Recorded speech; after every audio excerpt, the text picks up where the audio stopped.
We've had a week's break from our Bible study of the Old Testament and studying with Brother Goff, and I noticed he brought some lessons from Deuteronomy, at least one from Deuteronomy, and we're in the midst of this study through the book itself in somewhat details. And we're in lesson 6. We come to this last question on this chart, number 20, about the mixture of the different animals when they were plowing. Have you ever seen pictures of people plowing with an ox or a donkey? You can Google them up, and it looks strange. It looks weird. And you say, well, God legislated that. And what is a word that you might say, don't rob a bird's nest with a mother on the eggs? Don't boil the goat in his mother's milk? What is one word that comes to mind of what those actions would be considered by God, if we were to kind of put a word to that? I think of the word cruelty. Do not we have charge over the animals, the animal kingdom? Mankind does. And hocking horses and treating animals cruelly, even in times of war. That was something that people were not to be doing. In wartime they did that. But I think we see the cruelty here. So if I'm thinking of cruelty and realize is there something cruel about yoking an ox with a donkey to plow your field?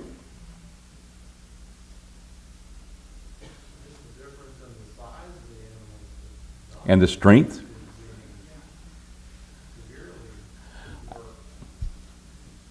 I think that's right, and I think that's the point why God emphasizes that He made those animals to have the strength and the size that they have, and they were not to mix the two together, and they're plowing. He wasn't, well, they're just different, and God wants something united. It's the background of why these laws are coming to pass, and I think there's the idea of the cruelty that's involved in, they're both fighting each other with different weight and size. Danny, I'm sorry. Go ahead. That's all right. In the New Testament, there's several passages that talk about being unequally yoked. And in the New Testament, unequally yoked means what? In that context? Essentially, believers and non-believers. That's right. And they were distinct, and what is going to happen to an unbeliever? An unbeliever can pull them away, can't they? There's the idea of working against one another, and that's something that's not to be done. So there's verse 9, there's the idea of the seeds being brought together and kind of deteriorating each other and as they're growing, and so in connection with that is the animal kingdom, and he says, thou shalt not wear also mingled stuff, wool and linen together. Well, all of our iron stuff, we don't have to iron. Have we got mixture of cloth?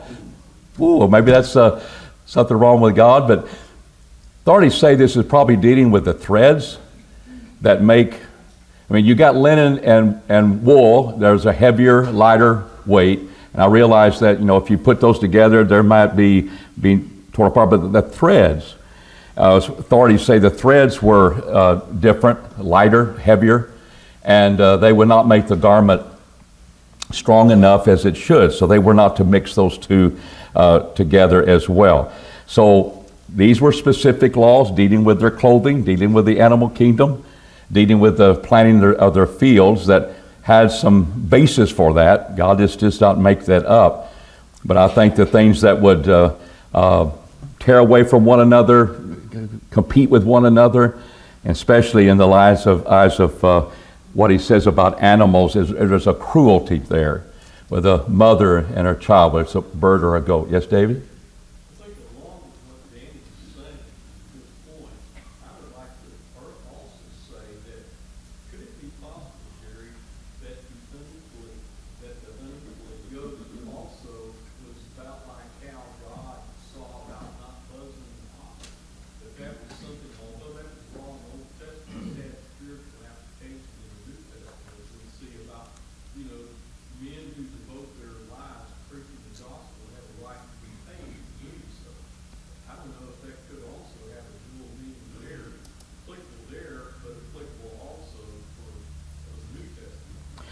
Well, I don't know about a dual medium, but that's a specific case, and it's another great illustration of how God uses the animal kingdom and the relationship there to the spiritual. It's a great example to go along with what Danny says. That's true. That we're looking at. So if you build a house, you better put some barriers up there so people don't fall off the edge.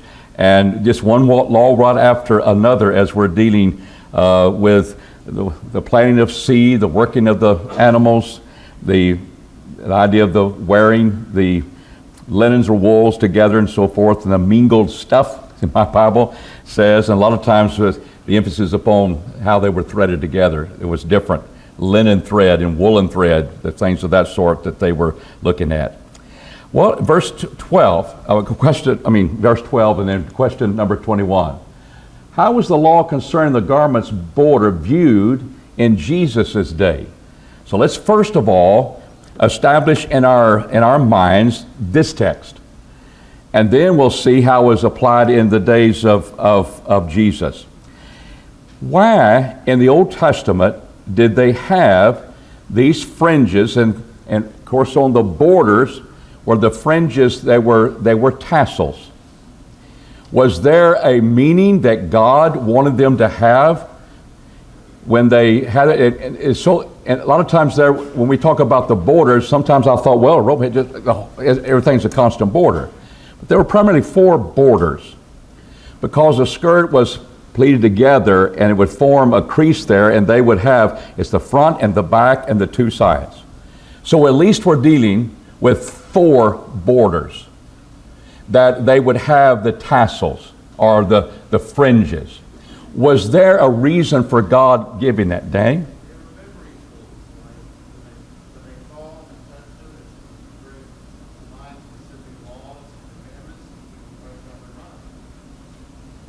And that's exactly right. That God wanted them to remember the law and to keep all of the commandments and not to forget, as Danny says, forget the law. So why wouldn't that be at the bottom where your feet's going to be walking in the way of the Lord, and you would remember that? That's what God wanted them to understand, and we see that brought forth in the Old Testament of how they were to remember that law in Leviticus. So that's the point that he's making. So what did the people in Jesus' day do connected with that law? What did they do? Well, they brought it was for, look at me, how righteous I am, how spiritual I am. Okay, and what they broadened, Danny, is the phylacteries, and they also enlarged the fringes. We see that in Matthew 9 and verse 20. Well, Jesus had a garment. A woman wanted to touch it in order to be healed. But Matthew 23, if you turn there, those 2 points, Danny, you're making a broadening things. I think that had to do with the phylacteries, the little boxes.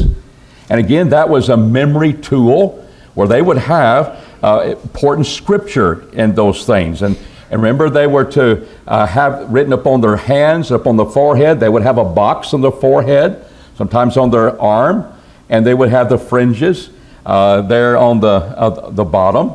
And so we see in verse 25, and here's your point that you make rightly, but all their works they do what? What's the motive? To be seen of men. So they make broad their phylacteries. They have bigger boxes. They enlarge the boxes. Look how righteous I am.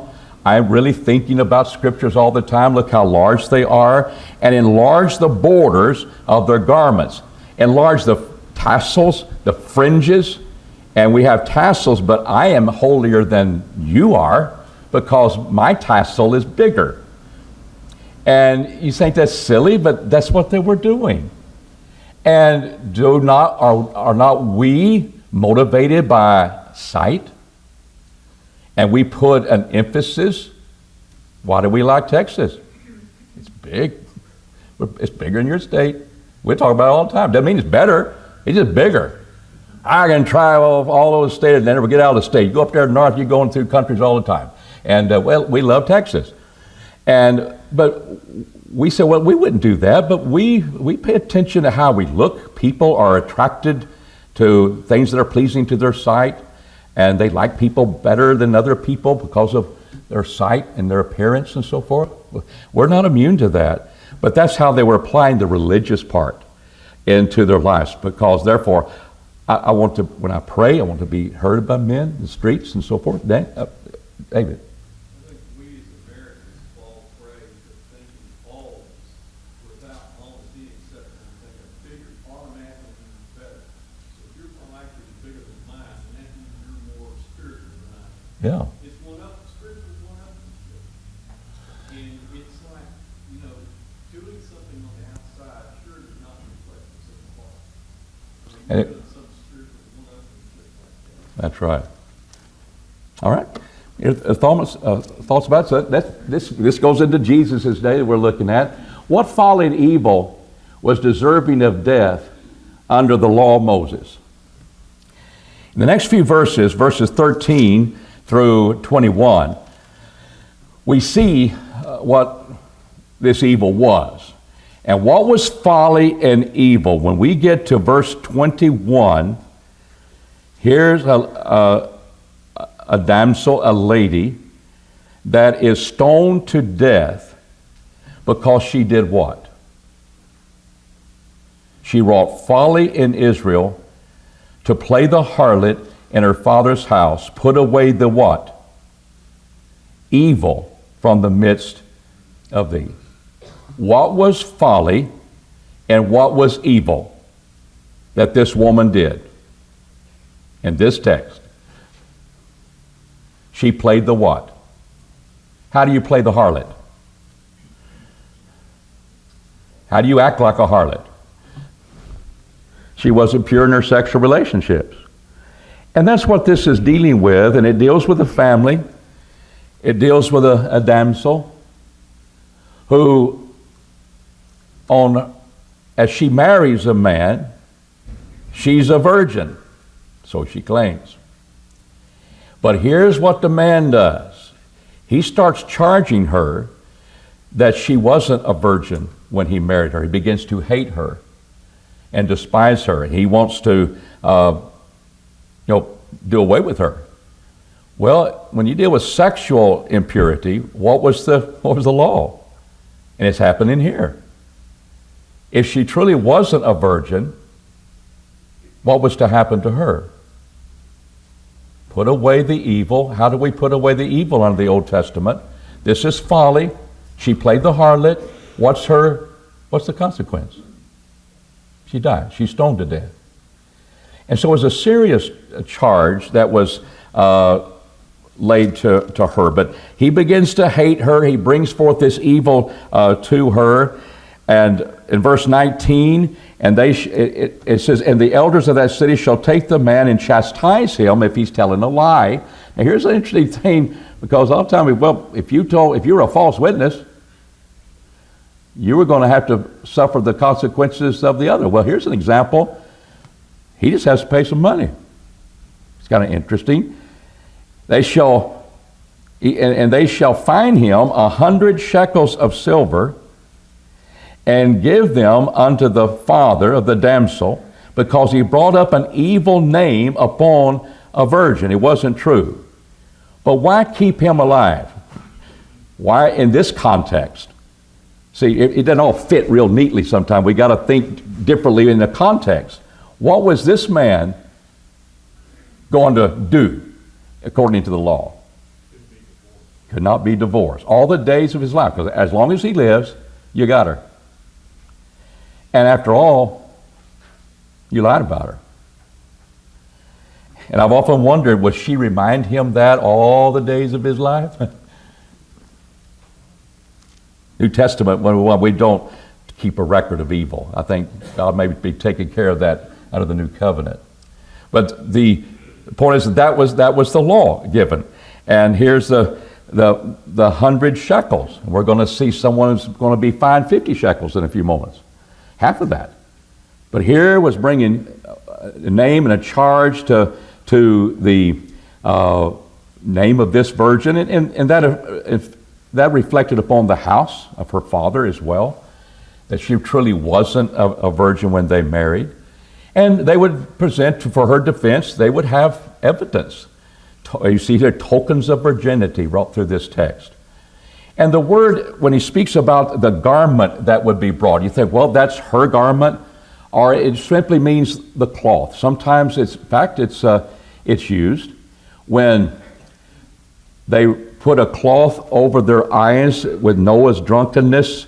The cloth, that doesn't necessarily mean it was somebody's clothes. I think in that context it might be. He was naked, let's put his clothes up, and we don't want to see my father's nakedness. But it also could be, and we'll see in Judges, they laid out a cloth to put the jewels in. That doesn't have to be someone's garment. It could be a sheet. It could be a cloth. Why did the parents have hold of that? They may have had their wedding night in their house, and they want proof that she was a virgin. She may have had proof of that with a sheet or a garment to protect her good name. I mean, you think about the consequences of these things. It was very important. And so they would be proving to her, to the elders, that indeed his charge is false. Here's the proof, that she indeed was a virgin. And if he's lying, he's going to pay a fine. He can't put her away. But if he's telling the truth, I mean, she just didn't get a pass. I mean, that was important to keep virginity, be a holy God. And I want us to understand throughout the Bible, but especially in the Old Testament, that holiness is not only a virtue and it's the beauty of God and all of that, but it is a separation unto God with cleanliness. And we'll see how cleanliness works with God in other areas as well. But being holy, especially in the sexual relationship, that would be very important. What about the Gentile world around them? Do they think in those terms? Or was that something not a big deal with the Gentile world? We see a lot of things that they were doing. They were offering their children as sacrifices, and it was an ignorant world of the knowledge of who God is. So God injected himself into this world, and what he's emphasizing all the time is his holiness, and that he's the creator. Treat the animals without cruelty. He's revealing his mind to them, and here's just examples where God's people, this is going to be a way of their life as their children are going to be married and so forth. There was these problems, and being sexually pure was indeed an important one of that. In the next few verses, we've got 4 examples, and you say, well, they just all mingle together, but there are 4 distinct examples dealing with sexual impurity before God. Verse 22, you're dealing with 2 married people. What's going to happen to them if they're caught in adultery? The man gets stoned to death, and the woman doesn't have to. Or in today's time, let's get the woman, let's stone her to death, and let the guy go. What happens to both of them? They're both put to death. You shall put away evil from you. In verse 23, there shall be a damsel that is a virgin betrothed. When you see a betrothed unto a husband, what do we equate that with? I'm engaged. I'm engaged. But it meant something real more permanent than our engagement, where we just break it off when we want to. That was something very serious. But here she is in the city. She was betrothed to a husband, and a man find her in the city and lie with her. So there's a sexual relationship, or she's in the city. But verse 24 says you're going to stone them. So how come the damsel and she's having sexual relationships with a guy in the city? What could you have done in the city if you're being raped? You could cry it out. She didn't cry. She didn't cry. So you stoned them. Because he humbled his neighbor's wife. What a minute. Wife? She just betrothed to him. See, in the Old Testament, and even with Joseph and Mary, betrothal was a serious commitment. It's as if you're my wife, I'm your husband, to the point that they would have to put her away privily to save her shame, is what Joseph's attitude was. So that meant a little deeper commitment than, hey, here's a ring, and 2 weeks from now I don't like it anymore, let's drop it, and we'll just break it off. Sometimes it's good to break off that. I'm not saying that's not bad, but it was a very serious commitment. That's why he says had sexual relationship, humbled his neighbor's wife. So there's in the city, but what if this damsel's in the field? That's verse 25. And he humbles her. What's going to happen? He's going to be put to death. But why is she not in this example that happens?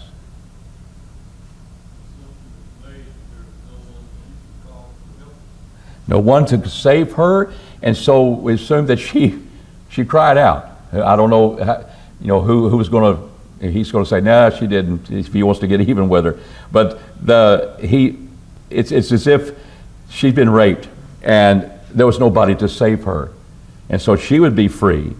And then here we have in our next question, when we look at 23, this is where we come to answer this question. This fourth specific.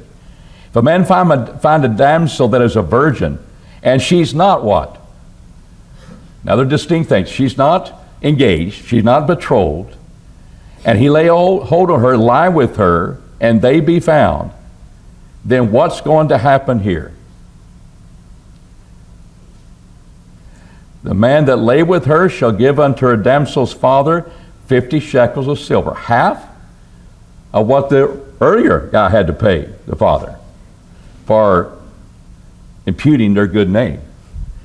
But it says 50 shekels of silver, and she shall be his wife, because he humbled her, and he may not put her away all his days.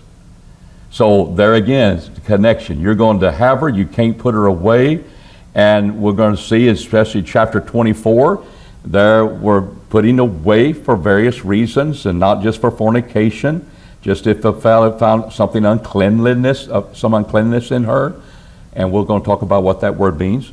But when we get there, but there's that fourth example I look at. All of them distinct, all of them have a context, all of them have appropriate judgments from God's perspective, and that's what we see with her and with that man. She wasn't betrothed to anybody, so she's kind of free. Well, you got her, you marry her, and you can't put her away.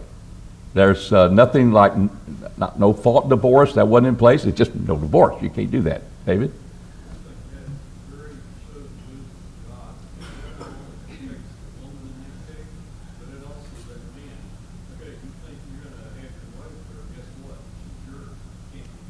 That's right. So I think it does both affects both parties. It kind of puts a stop to a man who can just force a woman not to pay the consequences. Yeah. All right. All right, we go into chapter 23. Well, before we end it, he sums this up. Verse 30 is his summation. And I want us to see why that may be inserted here, because we're looking at the different sexual sins that take place.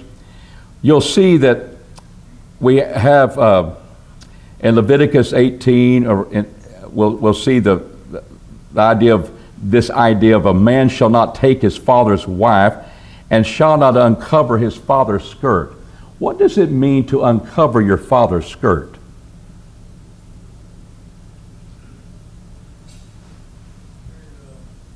New King James uses the term uncover his father's head, so I'm assuming that it's saying not pull the covers off because he'd be naked and people are assuming that he's naked. All right, so you look at that as viewing nakedness. And we got Noah's drunk, and they weren't supposed to look at his nakedness, were they? What if it means sexual relationships? The bed would be a sexual relationship. Him taking off his skirt, sexual relationship. And let's just notice, we'll get to Deuteronomy 27:20. Let's just take a peek over there and see what that might mean. It might not be looking at a lady's nakedness, which I'm not saying that's right, but I want us to see what he means by this. Verse 20, cursed be he that lieth with his father's wife, because he's what? There's your definition.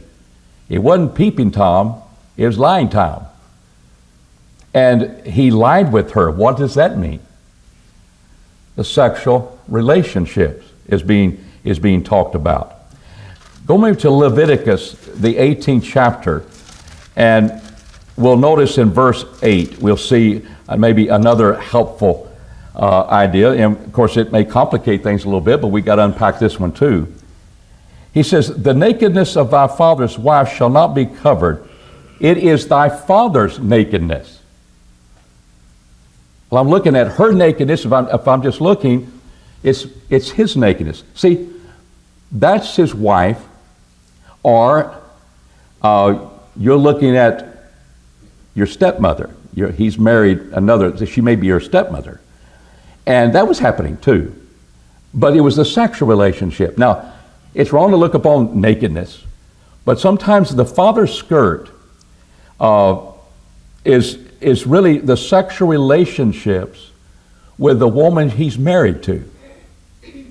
That's why it's in the context here of sexual relationships. It's summing up all that God has said. The nakedness of thy sister, the daughter of thy father, and the daughter of thy mother, where it's been born, and their nakedness, thou shalt not uncover. Again, you might want to look, well, I can't look at her nakedness. That may be true, but I think we're seeing a context, Deuteronomy 27:20 and Leviticus 18:8, that is very definitely uncovering the skirt is the sexual connotation. In the New Testament, when we see that fornicators and marriage, they had an honor among all, and let the what be undefiled? Your eyes, we're not to look at, but the bed be undefiled. And that word bed is connected with the sexual relationship. So these are euphemisms, but when we understand that, it makes sense to me. Now, the problem we have, it says, the nakedness of thy father, even the nakedness of thy mother, shalt thou not uncover. And then verse 8, the nakedness of thy father's wife, thou shalt not uncover. It is thy father's nakedness. Well, why is he also brings up another one? The first one is the guy's mother. The second example would be, that's my stepmother. That's your father's wife. May not be your mother, as it is in verse 7. So there's the point about your mother and your dad, and you're not to have sex with your mother. That's your father's wife. That's your mother. You're not to have that sexual relationship. You're uncovering what belongs to your father's skirt, the sexual relationship. But it also can happen in verse 8 with your stepmother. And all of that is condemned. So, and I've talked to preachers and older preachers as well. They use that to deal with modest apparel. And it's definitely dealing with the sexual relationship. Now, modest apparel and looking at nakedness, I can deal with that other scripture, but I don't want to pervert scripture just to make an argument. And this one, I think definitely, especially when we get to Deuteronomy 27:20, it's pretty clear. And even in Leviticus 18, that those are phrases that denoted the emphasizing that sexual relationship. Any comments on that? Any questions? All right. Number 25. Why were the Ammonites and Moabites not allowed to be in Israel's assembly? So the congregation of God's people, they were not allowed to be among God's people. But in the future generations, those of Edom and Egypt would be allowed. Edom and Egypt? Why? Why isn't it the Moabites and Ammonites? They're not going to be allowed to be in the congregation. What is the reason given? Twofold, that's right. What is that, Richard? Well, one, they didn't offer any help to the people as they were leaving Egypt and coming out and needed food and water. Food and water, that's right. And also because they hired Balaam cursed them. That's right. And here, and God just kind of gives us what happened. Well, Balaam was out there to curse them, and we know that he could not curse them. He could only bless them. And so what we see,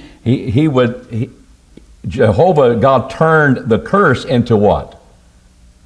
blessing and unto thee, because Jehovah thy God loved thee. Let's just throw that, he loved thee. God's love, he loved them before they loved him. And because he loved them, he separated them from the people, and he's the one that was going to protect them. He was not even allowing a man who wanted money and was willing to do what he pervert his point of the prophet and curse the people. God wouldn't allow him, and God's in control of what he's going to speak, and he turned it into a blessing. So those two reasons, it wasn't because they were born of incest in this passage, but they were, Lot and his two daughters. But he doesn't emphasize that here. That's the reason. It's because of what they did as a nation. So they were not, and he says, when he says even to the 10th generation in verse 3, does that mean the 11th generation they can? The word 10, now we're going to see a little bit with the Egyptians, it'd be the 3rd generation. And I might switch there and say, well, that was not like 10. It's just not because the numbers are different. Sometimes you violate law these 10 times. It was not a specific number. It's just continual, as if maybe they would never be able to be in that congregation of God's people, even in the 10th generation. But it may be 10th, and that's serious, and 3 is going to be that way. I understand that would be very consistent. But how the Bible uses the term it might lend itself to that. And that's the reason for that. That's God's, they're not going to be able to associate in the congregation. And that would be the case. Now, notice verse 1 through 3, we see some others that are not. And when you look at wounded in his stones, his privy member cut off, he shall not enter the assembly of Jehovah. The illegitimate son, probably born of a harlot, shall not enter the assembly of Jehovah, even to the 10th generation. They're going to get to go to the 11th. Shall none enter the assembly of Jehovah. So they're not part of the congregation as well. Now, when you look at that, why would that be? First, you have two things. You got the crushing of the stones or the cutting away the privy member. But mutilation was the thought.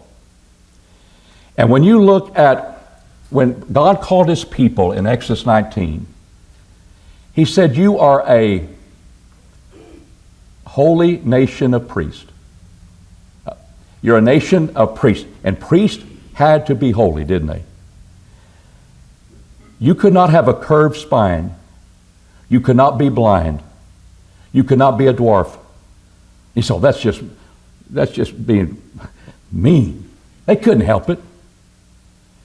But there was those things that happened in nature that indeed God would not allow such to offer the sacrifices in his temple.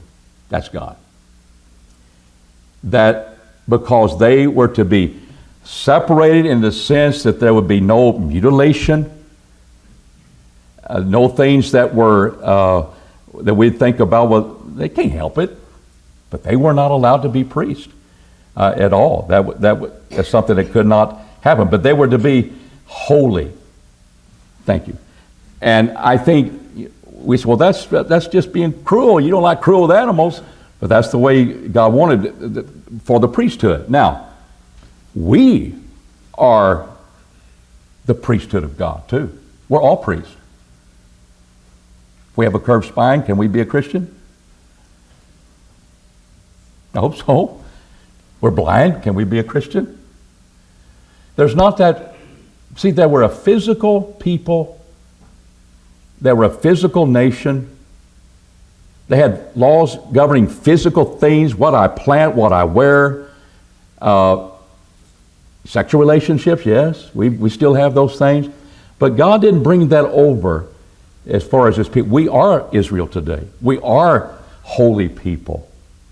But that was a part of that physical appearance of offering sacrifices and no mutilation of what God has created.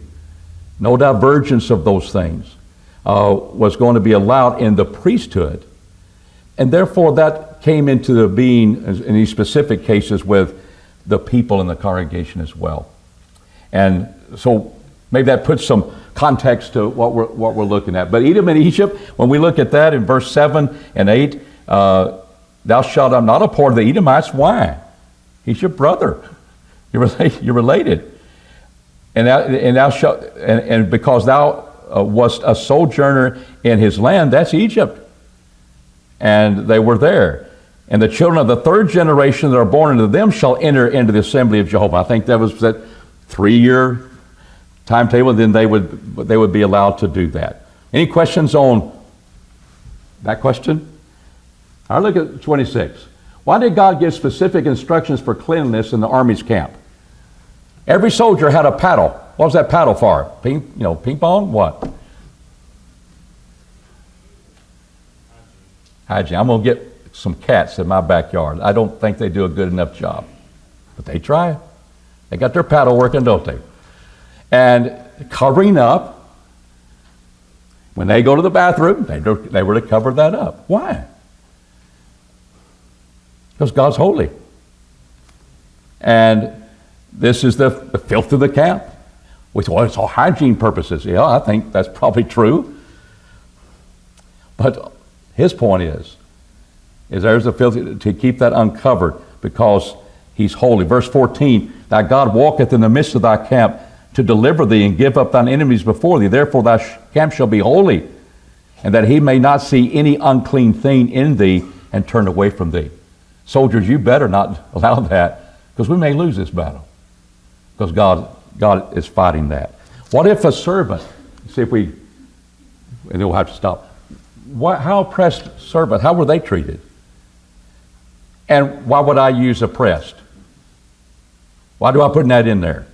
Does the context help you? Why is the guy escaping? He may be oppressed. So, what were you to do? How were oppressed servants, how were they protected?